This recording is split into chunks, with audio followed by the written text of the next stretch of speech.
Hi everyone, it's Sorkin. Today we have a problem when we are given an array. Let's say that let's take example 2 and every element in the array appears twice except 1 and we need to find and return that. So for example, in this case 1 is appear twice and also 2 appear twice, only 4 appear once and we need to find and return that.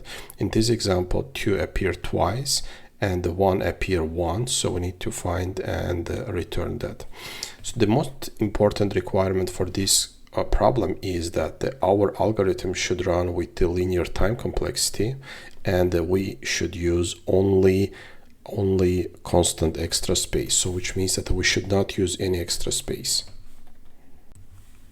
We are going to solve this problem using XOR operators. So let's first remind ourselves what is XOR operator. So let's say we have A and B. So XOR of A XOR B is if the 0, 0, it gives us 0.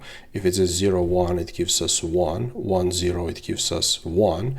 And 1, 1 gives us 0. So let's define our step.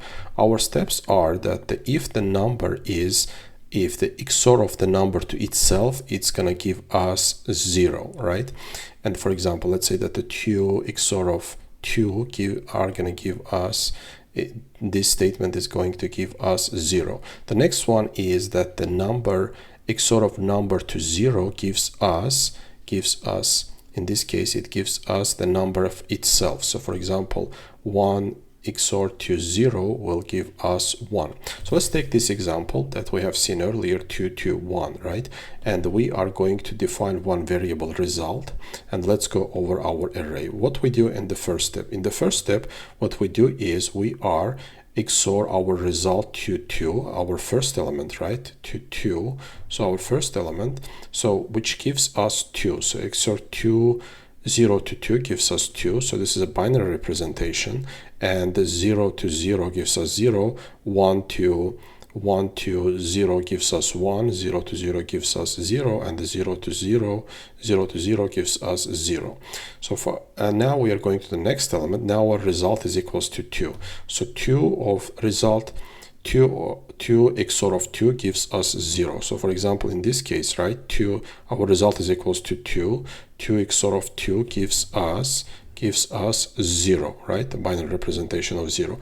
And now we are taking our last element, third element, and we are XORing that to our result. So our result XOR of 1 gives us 1. So 0 to 1 gives us, so 1 to 0, 1 and the 0 gives us 1. So at the end we are getting our number of 1.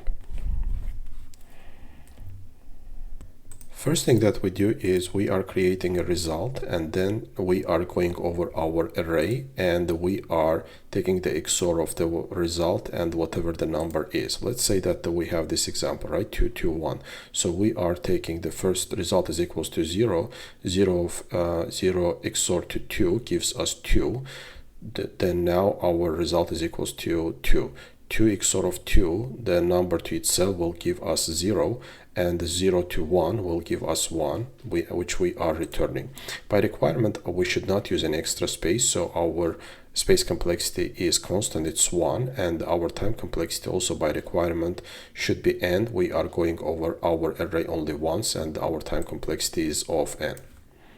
Java implementation is identical, so what we do here is first we are creating an integer result, and then we are going over our array. So we are taking the XOR of the result and whatever the number is. So for example, let's say that the XOR of, so we're just starting with the 0, result is equals to 0. So XOR of 0 and 2 gives us 2. XOR of 2 and 2 to 2 gives us 0, and XOR of 0 to 1 gives us 1, which we are returning. That's it for today. Hope you like my content. If you like it, please hit the like button and subscribe my channel. See you next time. Bye.